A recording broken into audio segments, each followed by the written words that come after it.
Within the enchanting tapestry of nature, animals unveil an unpredictable yet endearing allure. From the mysterious behaviors of wild creatures to the playful surprises of our domestic companions, their charm lies in the unexpected. On a quiet Quebec highway, an extraordinary event transpired, weaving a tapestry of tragedy and peculiarity. In the darkness, a speeding car collided with a formidable 440-pound black bear, launching the unsuspecting creature into a ghastly trajectory. The airborne bear, a morbid projectile, crashed into an oncoming SUV, penetrating the front windshield and tearing through the vehicle before exiting out the back window. The aftermath revealed a scene of devastation, 2 lives extinguished, the 25-year-old female driver and a 40-year-old male passenger, while the driver's boyfriend miraculously escaped with minor injuries. The Pontiac Sunfire, the car responsible for the initial collision, added a surreal layer to the incident. Its low profile and aerodynamic design seemingly transformed a routine encounter with wildlife into a macabre event, leaving authorities to grapple with the perplexing circumstances.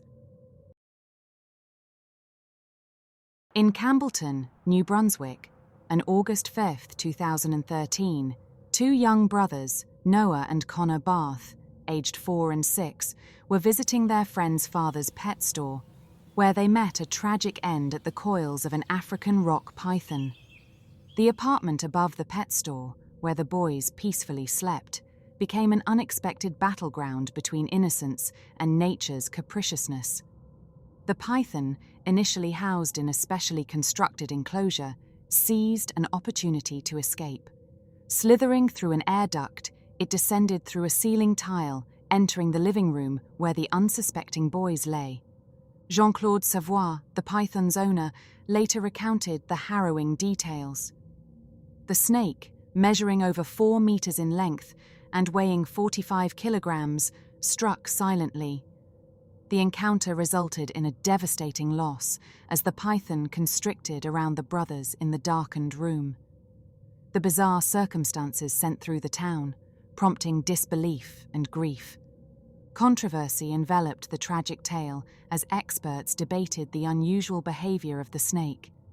Skepticism lingered, fueled by the fact that the snake did not consume the victims and the apparent lack of disturbance noticed by other occupants in the apartment.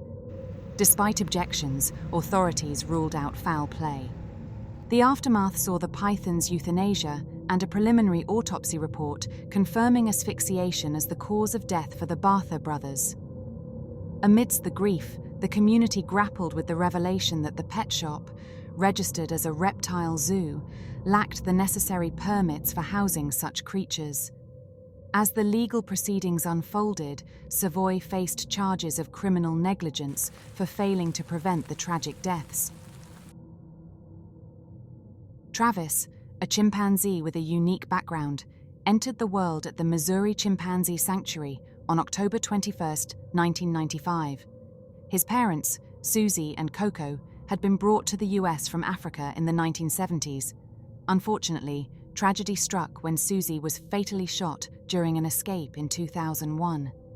Sandra and Jerome Herold became Travis's new caretakers, acquiring him for $50,000 from a breeder when he was just 3 days old. Naming him after Sandra's favorite singer, Travis Tritt, the Herolds raised him in their North Stamford home in Connecticut. Travis became an integral part of their lives, joining them on daily activities, including work at their towing company and local shopping trips. Accompanying the Herolds to the towing shop, Travis not only posed for photos, but also rode along in the tow truck, adorned in a baseball shirt with a securely buckled seatbelt. His presence became well known in the town, where he would even greet police officers during their encounters while towing cars. Travis's socialization extended beyond the confines of his upbringing, making him a familiar and engaging figure in his community. Travis's daily life became a captivating story of extraordinary abilities.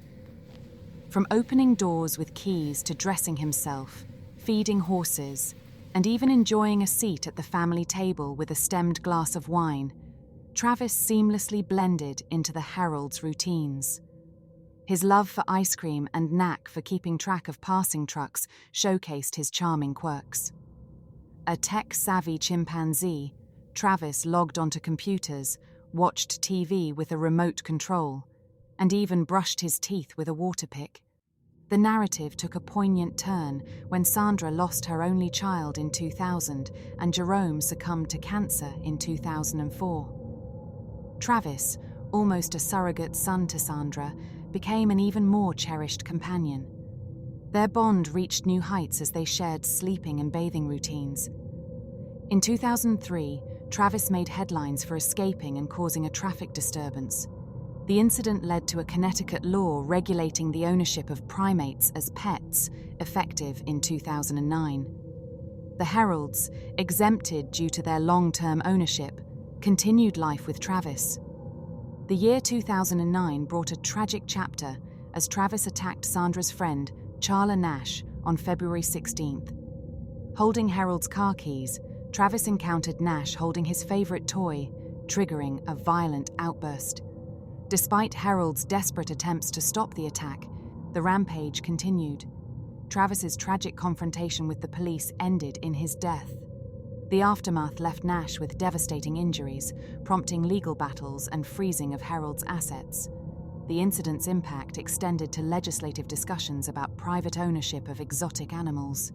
Sandra's sudden death in 2010 due to a ruptured aortic aneurysm marked another tragic chapter.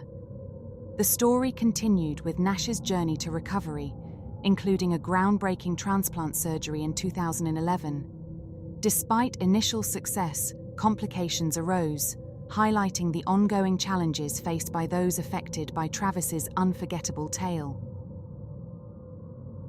Joseph Austin Smith, a 32-year-old plumber from Wichita.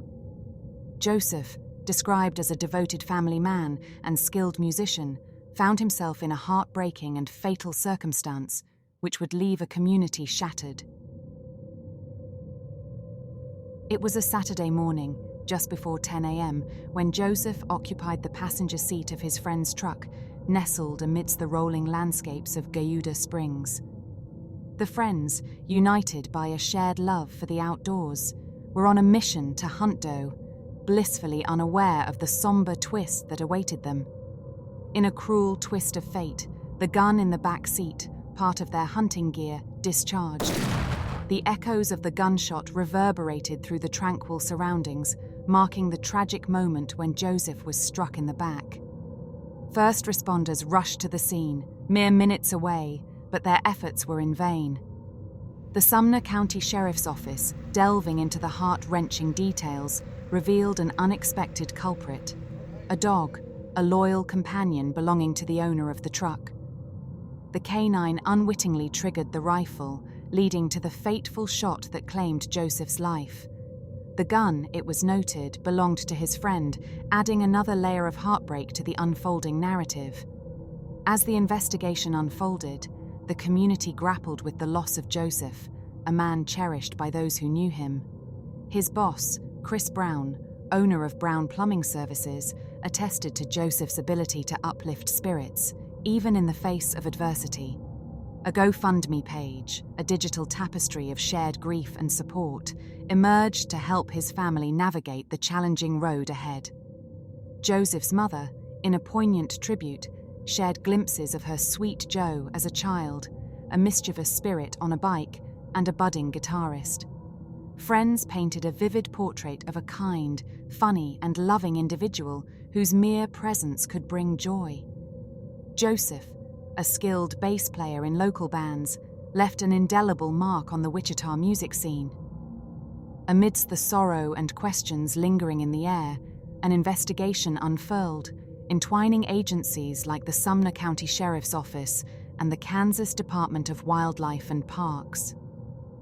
As the rural landscape echoed with the solemn notes of a life extinguished too soon, the community sought solace in shared memories and the enduring legacy of a man whose untimely passing cast a somber shadow over the Kansas plains.